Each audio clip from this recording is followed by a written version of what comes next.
You were lied to. They told you women were gentle, nurturing, selfless. They told you love was pure and devotion was sacred. But what if I told you Nietzsche saw through this illusion more than a century ago? What if the truth about women isn't just uncomfortable, it's dangerous to the fragile ego of the modern man? Stick around, because by the end of this video, you'll either hate me or finally understand why most men can't handle what Nietzsche really said. And trust me, once you see it, you won't look at women or yourself the same way again. From the moment you could understand words, you were sold fairy tales. The myth that the right woman would complete you, that her love would heal your wounds, that she was morally purer, kinder, better than you. Nietzsche called this the greatest self-deception of men, not because women are evil, but because men are cowards, afraid to face the raw, unflinching truth. What you call love is often just need dressed up as virtue. You don't adore her.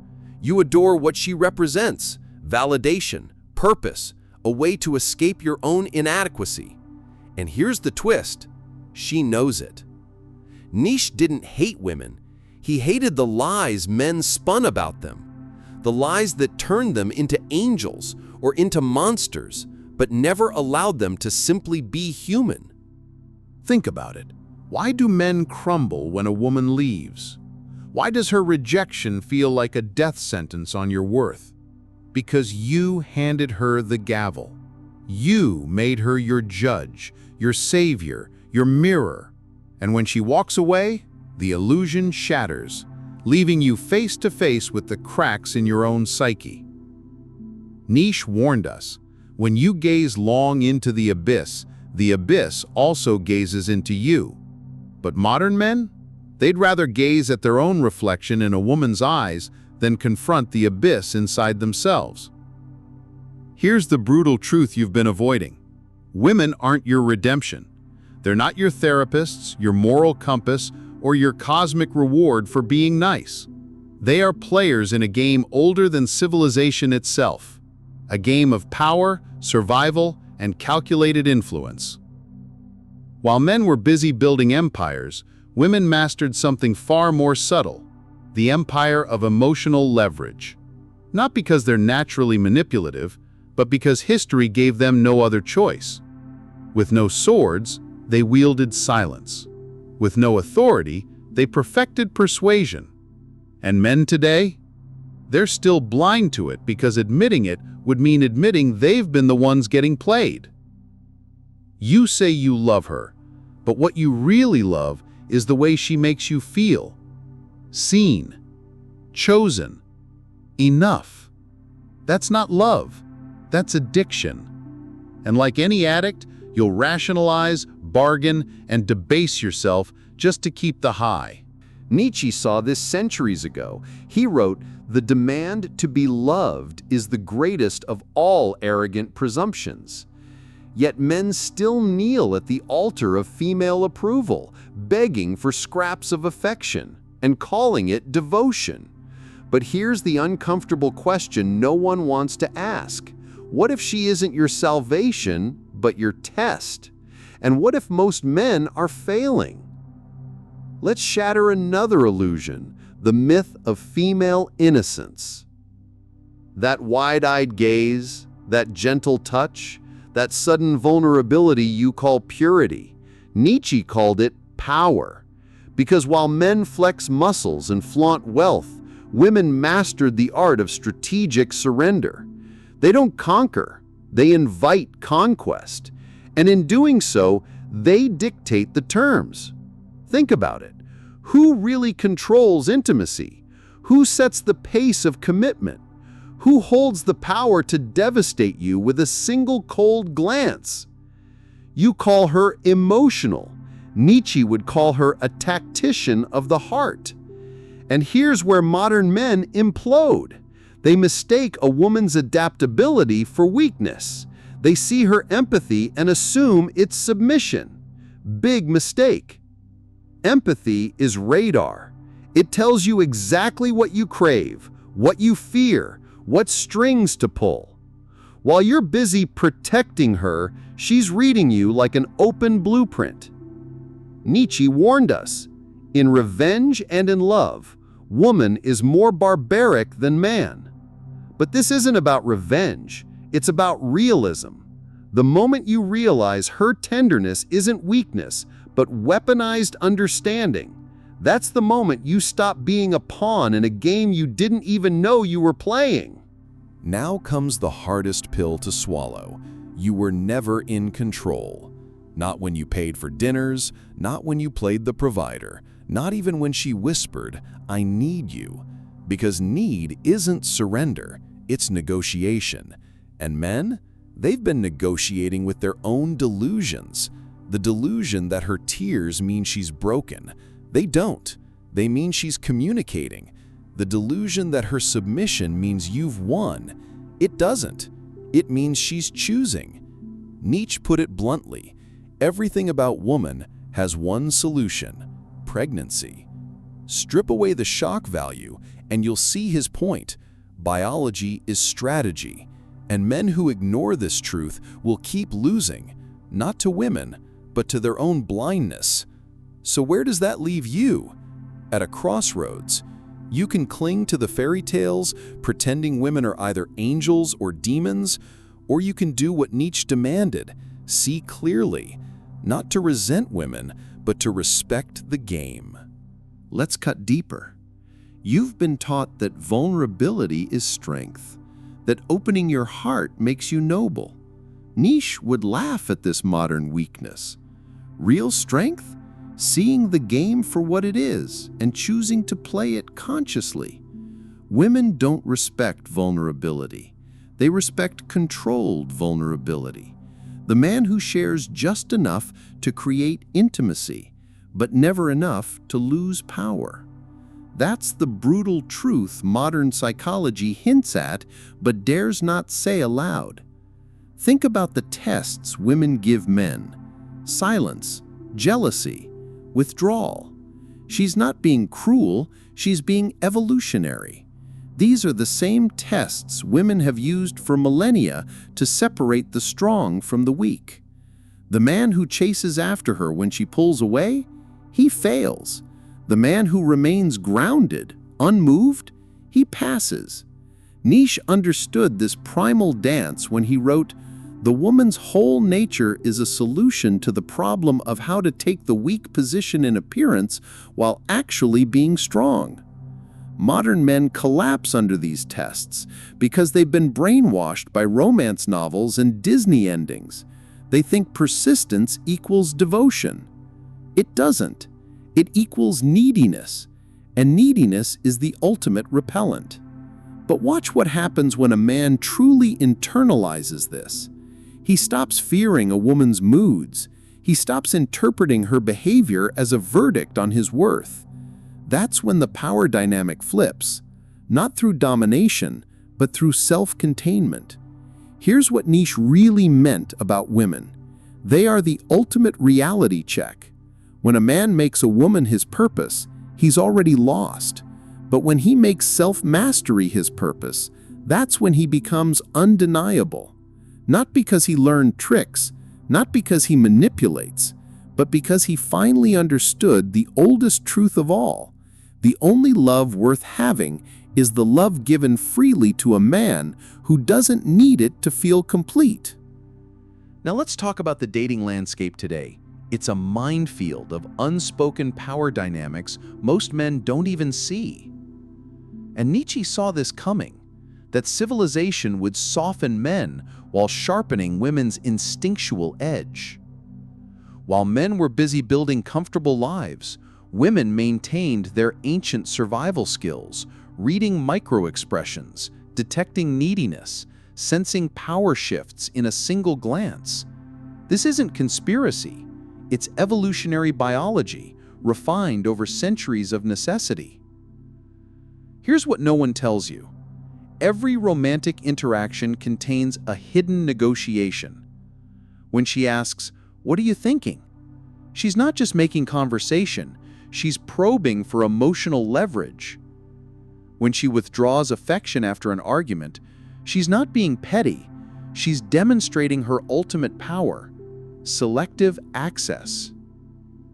Nietzsche grasped this long before economists. Women understand scarcity better than anyone. Their attention is the commodity. Your autonomy is the price. And the painful irony? Most men willingly pay that price while calling it love. They mistake obsession for passion, attachment for devotion. But here's the uncomfortable truth: real attraction cannot coexist with dependency. The moment a man makes a woman his emotional center, he becomes predictable. And predictability kills desire. This is why Nietzsche warned that the man of knowledge must be able not only to love his enemies, but also to hate his friends. True power lies in emotional sovereignty. Modern psychology dances around this truth with platitudes about healthy attachment. But nature cuts deeper. All attachment is vulnerability. The question isn't whether to connect, it's whether you can connect without losing yourself. And most men? They fail this spectacularly. Some become domineering, an obvious overcompensation. Others become supplicating, an admission of weakness. But the rare man who finds the balance, he becomes magnetic. Not because he plays games, but because he's genuinely indifferent to outcome. This isn't manipulation, it's self-possession. Here's the lie modern men swallowed whole, that equality means sameness. Nietzsche would scoff at this naive fantasy. Men and women are not identical organisms. They've been shaped by different evolutionary pressures. To pretend otherwise is to blind yourself to reality. Women don't want men who mirror their emotional patterns. They crave men who stand firm in their masculine essence while respecting her feminine nature. This isn't about dominance. It's about polarity, the electric tension between opposites that makes passion possible. Now consider the epidemic of passionless relationships today. Why do so many couples settle into lukewarm coexistence? Because they've eliminated tension, eliminated mystery, eliminated the dance of opposites, all in the name of comfort. Nietzsche warned about this when he wrote of the last men, those who prioritize safety over vitality. The feminine doesn't respond to safety, it responds to strength that doesn't threaten, confidence that doesn't dominate, presence that doesn't smother. This is the razor's edge. Few men ever learn to walk it. And here's what your father probably never told you: a woman's respect must be earned anew every single day. Not through grand gestures, but through quiet consistency. Not through words, but through being.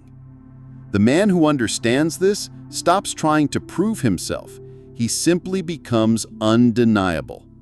And here's the paradox: female desire isn't triggered by what you do for her, but by who you are without her. This is Nietzsche's will to power applied to relationships, not power over others, but power over oneself.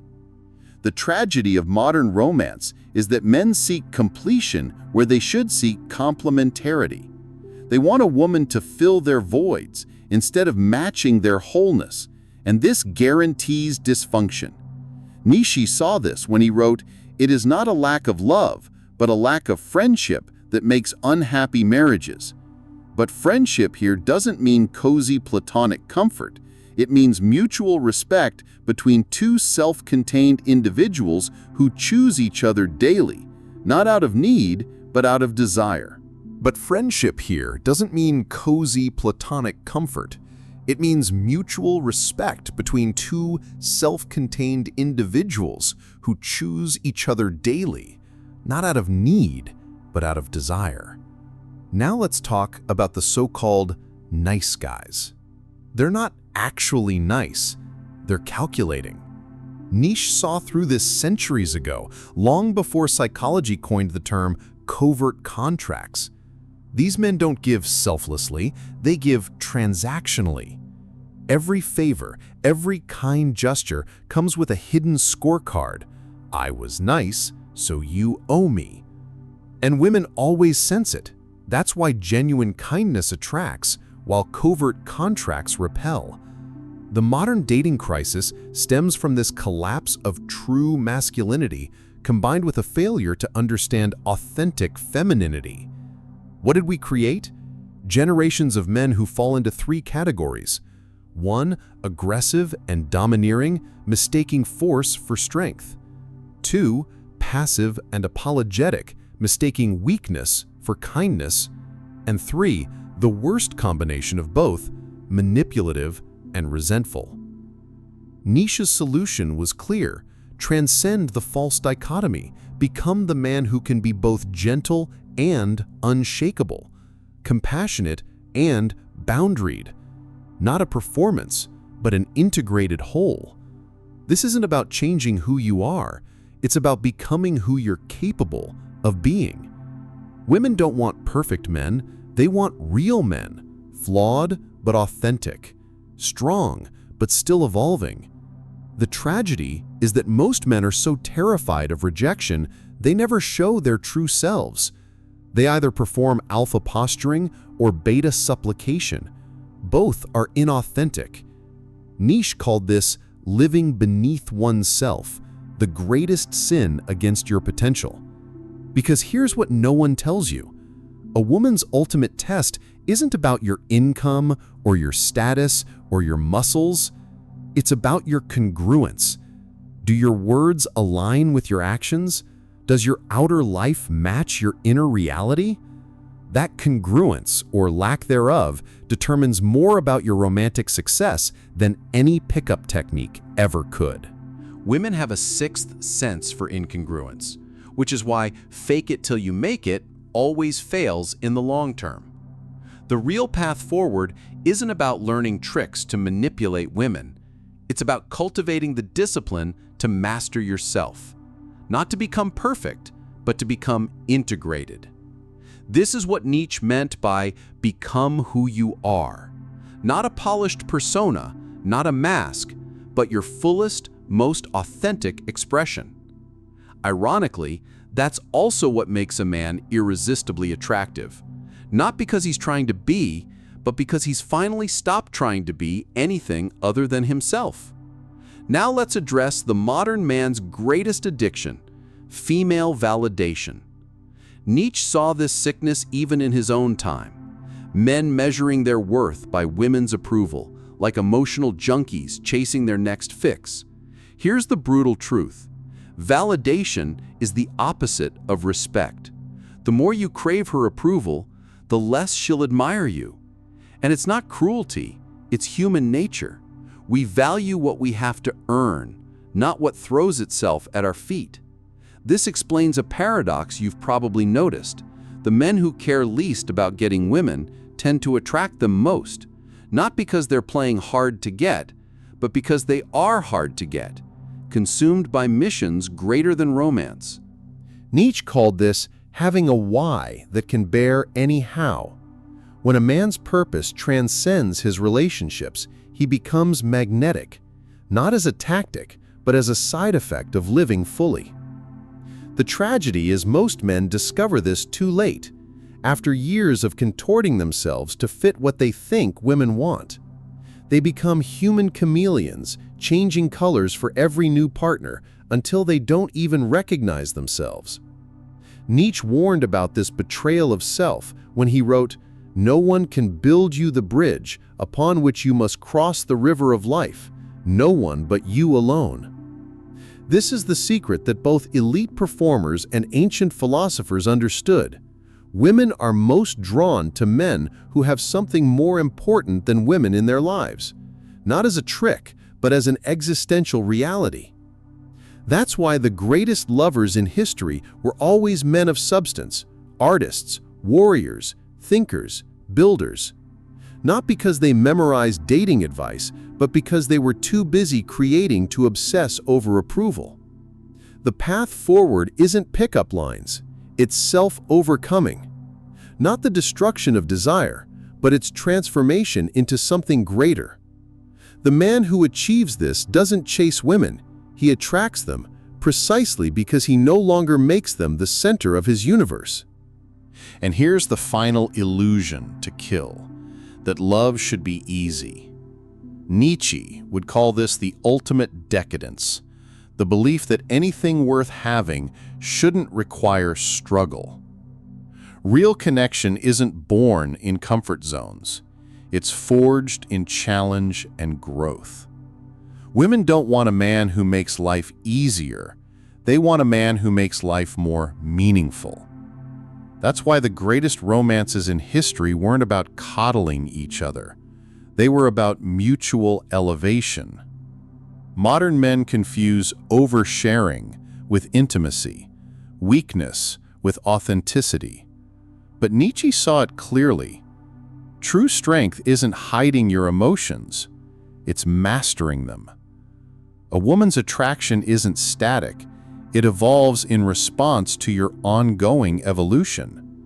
The man who stops growing, who becomes predictable, slowly becomes invisible. This is why Nietzsche insisted, one must still have chaos in oneself to give birth to a dancing star. The most attractive men aren't those who have it all figured out, but those clearly on an upward path, restless, curious, becoming. And here's the irony. The more you focus on becoming the best version of yourself, the less you obsess over dating. Not because you stopped caring about women, but because you started caring more about your own potential.